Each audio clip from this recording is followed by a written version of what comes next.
국방 FM 국민과 함께 국군과 함께를 듣고 계십니다. 이 시간은 치열한 경쟁 시대에 자신을 디자인할 수 있는 책 속의 지혜를 전해드리는 시간입니다.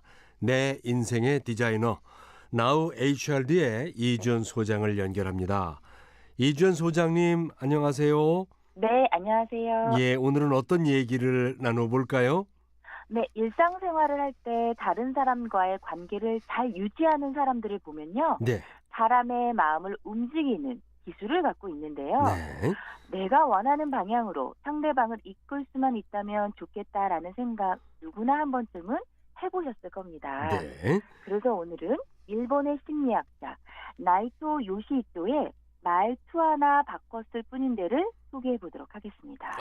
책 제목도 재밌습니다. 네. 말투 하나 바꿨을 뿐인데 흥미있고요. 저도 뭐 좀 배워야 되겠습니다. 이 책에는 어떤 내용이 담겨져 있던가요? 네, 먼저 내 의견을 말할 때는 모두를 끌어들여라에 대해서 소개해 볼 텐데요. 네. 두 사람이 만나서 이런 대화를 합니다. 이번 주에 시작한 TV 드라마 봤어? 음? 아니, 아직 못 봤는데? 어. 꼭 봐. 다들 첫 회부터 재밌다고 난리더라. 어. 그래? 그럼 나도 봐야겠네. 네. 우리는요, 다른 사람이 추천하거나 칭찬하는 것은 깊이 생각해 보지도 않고 좋다고 믿어버리는 경향이 있습니다. 네. 특히요, 모든 사람이 그렇게 한다고 하면요, 특별한 근거가 없어도 사람들의 마음이 움직인다고 하는데요. 네. 왜냐하면 모두가 그 일에 동의한다고 하는데 자신만 반대하기가 힘들어서 그렇다고 합니다. 어. 텍사스 대학교의 세나 가벤의 의사는요, 어떤 주제에 대해서 단지 당신은 어떻게 생각하세요? 라고 물어보면 고작 10%만 동의하지만 모두가 그렇다고 하는데 당신은 어떻게 생각하세요? 라고 질문하면요, 동의하는 사람의 비율이 약 50%까지 뛰어오른다고 합니다. 그래요? 네, 저자는요, 친구나 지인이 내 말을 듣게 하고 싶을 때는요, 사회적 규범에 호소하라고 조언합니다. 네. 그렇게 했을 때 상대방이 순순히 따를 확률이 한층 더 올라간다고 하는데요. 예를 들어서 옷차림에 잘 신경 쓰지 않고 아무렇게나 하고 다니는 친구가 있다고 가정해 보시겠습니다. 그 친구에게 좀 단정하게 입는 게 어때? 라고 친절하게 말을 해줘도 아마 그 친구는요, 쓸데없는 참견이라고 느끼며 말을 듣지 않을 수 있습니다. 네. 자칫 잘못하면 그 친구와의 관계가 어색해질 수 있습니다. 그런데 이때요, 복장이 지저분하면 회사 사람 모두가 싫어할 걸, 이런 식으로 모두라는 말을 넣어서 호소하라고 합니다. 네. 모두를 기준으로 제시하는 방법은요, 매우 편리한 심리 기술이라고 하는데요. 자신의 의견만으로 설득하려고 하면 상대방에게 억지로 강요하는 듯한 인상을 줄 수 있지만 모두라는 말을 하면 다를 수 있다고 합니다. 네. 따라서 되도록 자신의 의견이라는 사실을 감추고 모두를 기준으로 제시하며 말해보면 상대방을 설득할 수 있다고 저자는 권하고 있습니다. 그 단어 하나 선택, 말투 하나 바꿨을 뿐인데 정말 그런데요. 자신의 의견을 억지로 강요하는 것보다는 사회적 규범에 호소하라, 이런 얘기인데 흥미있습니다. 계속 들어보죠. 네, 두 번째 소개해드릴 내용은요, 말하기 거북한 부탁은 함께 식사하면서 하라입니다. 네. 우리가 누군가를 설득해야 할 때요, 함께 먹고 마시면서 설득하면 좋다고 하는데요. 네. 그래야 상대방이 응할 확률이 비약적으로 높아진다고 합니다. 왜냐하면 사람들은요, 맛있는 음식을 먹고 마시면 심리 상태가 매우 쾌적해진다고 합니다. 네. 쾌적한 상태에서는요, 마음도 개방적이 되고요.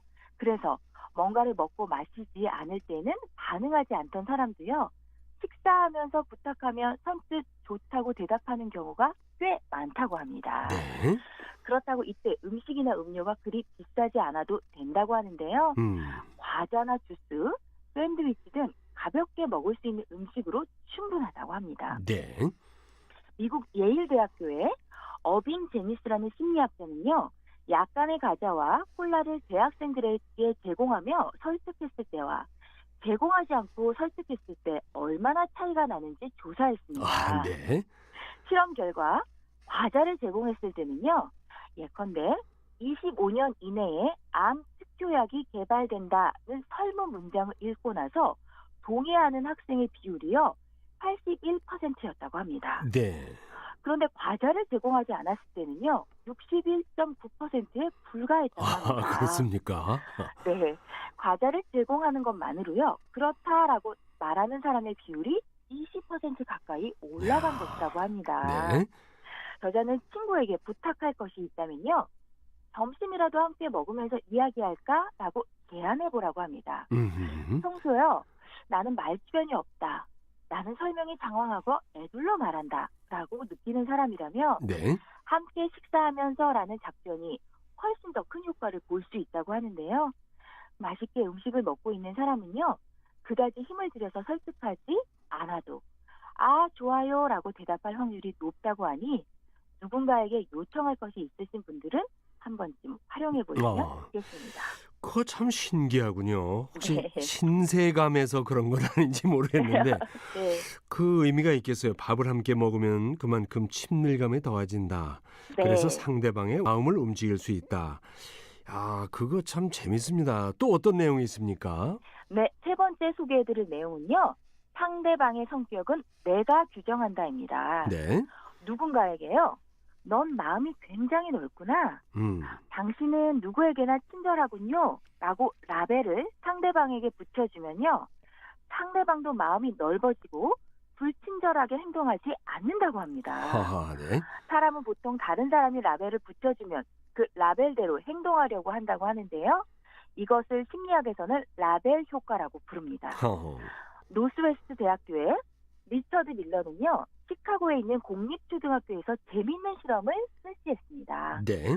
몇 개의 학급에서 담임 선생님에게 부탁하여 모두 깔끔하구나라는 라벨을 학생들에게 붙이게 했습니다. 그러자 82% 이상의 아이들이요. 쓰레기를 보면 주워서 휴지통에 버리기 시작했다고 합니다. 네. 네, 그런데 담임 선생님이 그런 라벨을 붙이지 않은 학급에서는요. 교실에 쓰레기가 떨어져 있어도 무시하는 아이가 더 많았고 쓰레기를 줍는 아이는 약 27%에 불과했다고 합니다. 만일 누군가가 이런 사람이면 좋을 텐데라는 희망이 있다면요. 그런 사람이 되어달라고 설득하기보다는 오히려 라벨을 잘 붙여서 그런 사람이 되도록 유도해보라고 합니다. 그렇군요. 우리가 흔히 하는 말 중에 말이 씨가 된다는 말이 네. 있는데 그 말 한마디 붙여주었는데 행동이 달라진다. 흥미롭습니다. 또 어떤 내용이 있습니까?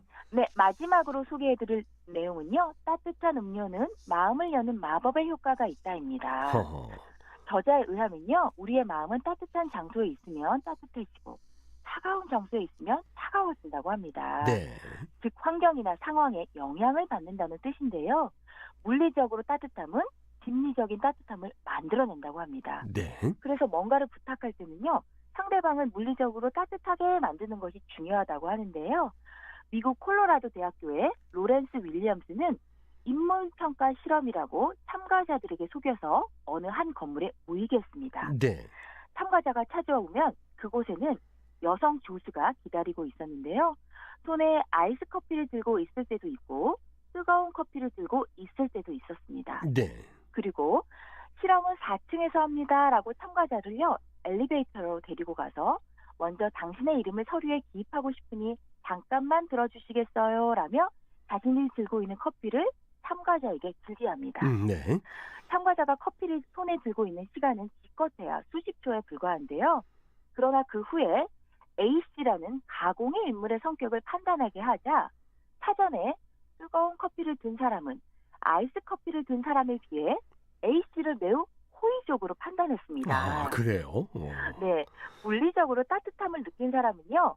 상대방에게서도 따뜻한 반응을 보였고 반대로 물리적으로 차가움을 느낀 사람은 상대방에게서도 차가운 반응을 보인 것입니다. 네. 따라서 상대방에게 뭔가를 부탁할 때는요. 가능한 한 따뜻한 음료를 마시게 하라고 합니다. 그래야 부탁을 들어줄 가능성이 높기 때문입니다. 여기에 저자는요. 한 가지 팁을 더 주고 있는데요. 네. 만일 무더운 날 부탁해야 할 누군가를 만났다고 하면 먼저 차가운 물로 더위를 식혀주라고 합니다. 네. 그런 다음에 따뜻한 차나 커피를 대접하는 것이 좋다고 합니다. 일에 대한 이야기는요, 따뜻한 음료를 대접한 후에 시작하라고 합니다. 네. 차가운 물로 한숨 돌리기 할 때는 가벼운 잡담을 나누는 것이 좋고요. 그리고 중요한 이야기를 할 때는 따뜻한 음료를 마시면서 하는 2단계 작전을 세워서 하라고 조언해주고 있습니다. 아, 그 사람의 심리가 정말 묘하군요. 네, 그렇습니다. 자, 오늘은 앞서 말씀하신 대로 나이토 요시히토 씨의 말투 하나 바꿨을 뿐인데라는 책을 중심으로 사람의 마음을 움직일 수 있는 심리적 실험 등을 통해서 얘기를 나눠봤습니다. 자, 오늘의 얘기를 좀 간단하게 정리해 주시죠. 혹시 누군가 소통이 안 돼서 고민하시는 분들이 계시다면요. 네. 나의 말투 또는 내가 소통할 때 하는 환경을 그만큼 잘 조성했는지를 돌아보시고요. 이 책을 통해서 그 해결안을 찾아보시기를 권해드립니다. 좋은 말씀 들었습니다. 고맙습니다. 네, 고맙습니다. 내 인생의 디자이너 나우 HRD의 이주연 소장님과 함께했습니다.